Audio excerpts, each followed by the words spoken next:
Queria saber, assim, a gente vê uma diferença entre o investidor estrangeiro, que ele está muito pragmático, olha, me mostra as reformas, me mostra acontecer de fato as coisas, eu coloco o dinheiro no Brasil, porque eu acho que tem muito potencial de crescimento também no nosso mercado.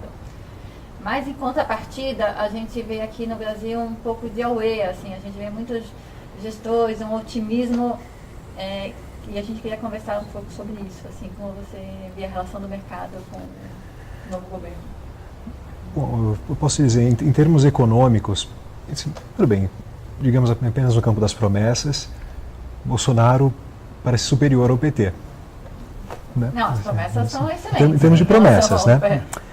Na prática é uma outra pergunta. Recentemente o presidente comentou que pretendia aumentar a idade mínima de aposentadoria para 57 anos para mulheres e 62 para os homens. Eu suspeito que isso não será o suficiente e talvez ele entenda que precise de uma reforma, mas não entende quão grave ela é. Assim, e ele não está disposto a pagar todo o custo da reforma. Apesar disso, enfim, acho que tem um elemento de torcida nessa história. Assim, e eu também senti a mesma dicotomia quando eu falo com o investidor de fora. Aqui, assim, a grande verdade é que o mercado financeiro fechou com o Bolsonaro muito cedo. Acho que não era o primeiro candidato deles, mas a partir do momento em que a aposta viável foi.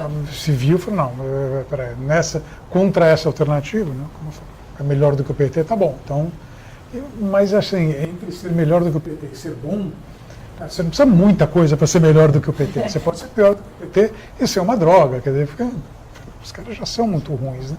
Então, o hiato é grande. Então, a gente tem essa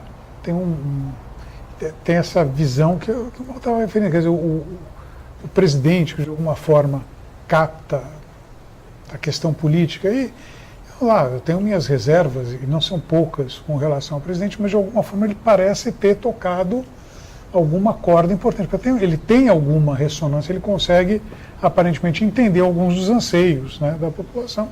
Ele, talvez até sentindo o próprio corporativismo presente no país, ele não está disposto a gastar o capital político dele. Mas o mercado financeiro releva, tem um baita jogo do contente, particularmente entre os brasileiros. Mas, inclusive porque o mercado financeiro brasileiro, vamos falar a verdade, ele não tem alternativa, né? É aqui ou aqui. Né? A gente não tem essa tradição de buscar um investimento fora, oferecer o tipo de produto. Já o investidor estrangeiro, o Brasil obviamente é importante, mas assim, mesmo para um cara que... Ele tem outras alternativas. Tem, mesmo para o cara que está confinado ao universo de América Latina, tudo bem, não é que o México esteja nenhuma beleza, nem a Argentina, mas enfim, ele tem ali outras opções. E o cara que está pensando num ambiente global, por que eu vou perder meu tempo com isso? Então, tem uma... E as promessas são boas, né? Será que a gente está querendo um resultado muito cedo ou... tem que... Fui questionada por isso, tem que dar um pouco mais de tempo, mas é que a gente está com a corda rompendo, né? Assim, não tem tanto tempo assim, mas vamos falar a verdade, que a gente tem, por exemplo, está aqui no começo ainda do mandato, que nem acabou janeiro, né? O que vocês estão esperando, que o cara corrija? Não, ninguém está pedindo, eu particularmente estou pedindo, não, vai lá e pega esse déficit público e zera. Esse ano, o Paulo Guedes falou isso, mas eu obviamente não acreditei. Eu sei que é muito mais difícil do que qualquer super-ministro pode falar, mas pelo menos que comece a dar uma certa orientação do para onde a gente vai. Porque, enfim, o ruído que a equipe econômica faz, assim, não, isso aqui é legal. Estamos falando de previdência, estamos falando de reforma, montou um time que é competente, né? Assim, tem gente que sabe do jogo, trouxe gente que estava já no governo para, de alguma forma, auxiliar esse lado, né? A questão de tramitação, como é que as coisas funcionam. O governo não é uma coisa para amador, quer dizer, não dá para você cair lá de paraquedas e imaginar que toda a burocracia do governo vai seguir aquilo que você falou, porque, afinal de contas, você foi nomeado ministro. Não. Então, fez, acho que, uma mistura legal de gente bem preparada, tecnicamente com gente que conhece máquina e sabe tocar. Então, esse lado parece ok. Né? Tem uma ou outra discordância, mas de maneira geral parece ok. Quando a gente olha para o lado político do governo, é um lado que, assim, o ministro-chefe da Casa Civil, ano passado, não estou falando há 10 anos, nem há 5, ano passado, final do ano passado, ele falava que não existia déficit da Previdência. Era isso. Não tem déficit. Que o projeto de reforma da Previdência era uma porcaria e alguns generais já começaram a se movimentar para deixar os militares fora da reforma. Então a gente vê ali que, de novo, cada um vai defender o seu pedaço. E aí, para que lado que o governo vai espirrar? Eu acho que aí é que está a grande dúvida, né? Então, por mais que eu respeite lá o trabalho que apenas as sinalizações, não tem nada muito concreto, mas precisa que a sinalização não venha simplesmente do Paulo Guedes. Não, Paulo Guedes falou é lei, não é ele não é presidente da República. Né? Quem precisa falar não é, então a palavra dele também não é lei, né? Por mais que a gente tenha medida provisória no país. Quem tem que falar e levar isso para o Congresso e fazer vamos dizer, o mundo político, vai ter que ser o presidente da República e seus ministros. Não tem conversa. Então acho que a gente tem eu tenho sido mais cético, eu tenho falado para os meus clientes aqui, não é para ir com tanta sede ao pote. Eu não sei quanto disso já está no preço, mas me parece que o pessoal está precipitado quanto à vontade que a atual administração tem de fazer reforma e quanto à capacidade que eles têm de fazer reforma. Nenhuma delas está aprovada.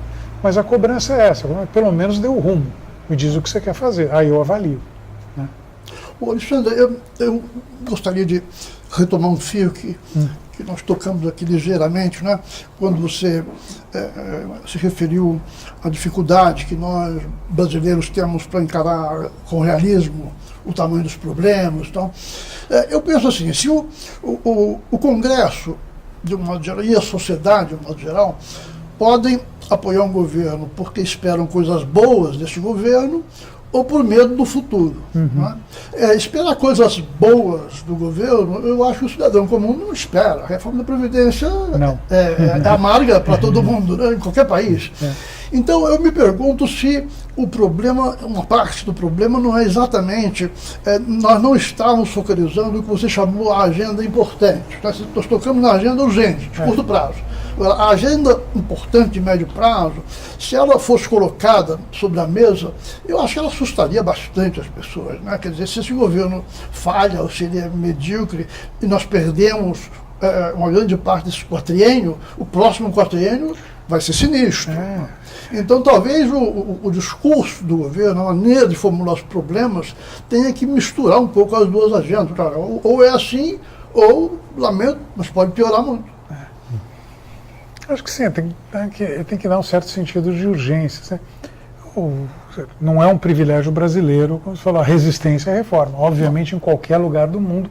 E não estou falando de previdência, de maneira geral, você está mexendo no status quo econômico, tem ali uma repartição de ganhos e perdas que natural que cada grupo na sociedade procure se defender. E quem é mais articulado consegue bloquear essas mudanças em alguma medida. Então, a gente tipicamente avançou em reforma quando a gente tinha problemas muito prementes, né? Assim, nada como uma boa crise de balão de pagamentos. Né? Você está com uma corda no pescoço, aí você faz o diabo. Né? Melhor ainda a inflação. Né? A inflação é um sistema de comunicação perfeito. Né? Todo mundo sabe que aumentou no mercado. Mas precisaria justamente eu estou me referindo ao plano real, né? Mas ali então a coisa anda. Hoje nós não temos o equivalente de Não, até porque o plano real foi um negócio brilhante. Mas assim, ele na verdade ele só trouxe coisa boa. Tudo bem, depois ele desnudou uma série de distorções que nós tínhamos, mas assim, quem pode se opor a isso? Né? Então, e foi uma coisa relativamente indolor, né? Uma mágica. Exato. Acabou a inflação, maravilha. Mas aqui não tem mágica. Mas hoje nós não temos esse mecanismo. Não tem. A gente não tem nada que force a sociedade a sentir. Porque é isso. Assim, a gente vai ter um problema com a inflação se a gente não corrigir as contas públicas, não tenho a menor dúvida. Se a gente persistir num rumo ruim, em algum momento isso aqui não vai dar certo. você está com a dívida subindo para 90%, 100% do PIB, que vai chegar algum momento, você tem a dúvida, vai ser o presidente da República, vai chegar no presidente da fala, muito legal esse negócio de meta de inflação, mas não vai dar para fazer não. Então faz o seguinte, põe essa taxa de juros bem baixinha, né? E porque aí com taxa de juros negativa você resolve o teu problema de dívida, só que você gera um baita problema de inflação. Mas isso a gente está olhando é para alguns anos lá na frente, isso não está presente no dia a dia das pessoas. Pelo contrário, a inflação está baixa hoje, por que eu vou me preocupar com isso? Então acho que a falta do sentido de urgência é porque você não tem, é um paradoxo, né? Quer dizer, você não tem uma crise que te faça andar, né? Quer dizer, tem uma crise latente, mas essa crise latente... Está no bolso. É aquela história do sapo na água, né? Quer dizer, a água está esquentando, mas o sapo está ali tranquilão. Está morninho. Em algum momento a água vai esquentar demais e o sapo morre, né? Exato.